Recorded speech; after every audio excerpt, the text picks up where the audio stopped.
Hallo Leute, ich bin Katja und ihr seht Deutsch für euch.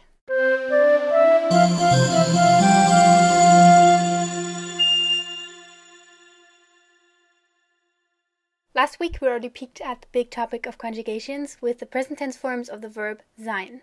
There are a lot more regular verbs in German, but I won't go and spoil your mood with those right now.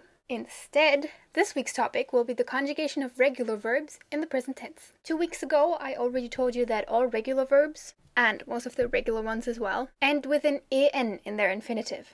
So if you chop off those 2 letters of the infinitive form of a verb, you get the stem of the verb.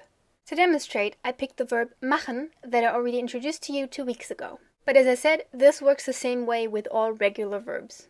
In the infinitive, we have machen, so that means that the stem here is mach, with the added en to make up the infinitive. For conjugating, we just take the mach stem and add the following syllables. Ich mache. Du machst. Er, sie, es macht. Wir machen. Ihr macht. Sie machen. If you're very observing, you may have noticed one similarity to sein here. The verb forms for the first and the third person plural are the same. This is always the case, no matter the regularity of the verb.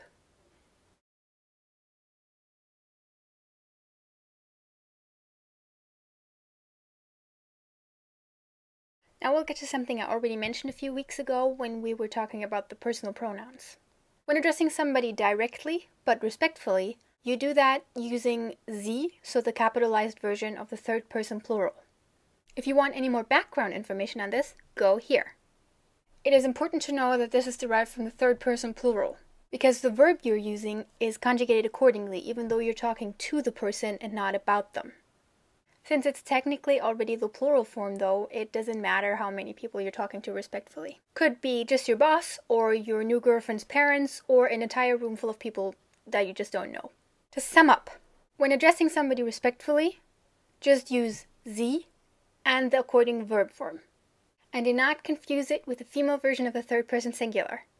So with the example machen, it would be sie machen. There are no exceptions to this, it's always exactly the same as the third person plural, except for the capitalized s in sie. So the respectful capitalized version of sie is used to talk to people directly, but the normal version of sie, with a minuscule s, is used to describe a group of people that you are not talking to directly. Okay, that's it for today. I made you a list with regular verbs that you can practice this on. And if you want to, you can already learn a few of the meanings too. Your random word of the week is Tastatur. This only refers to the typing kind. For the musical instrument, we also use the word keyboard. Okay, leave me questions and comments. I'll be glad to answer. And yeah, bis nächste Woche. Ciao.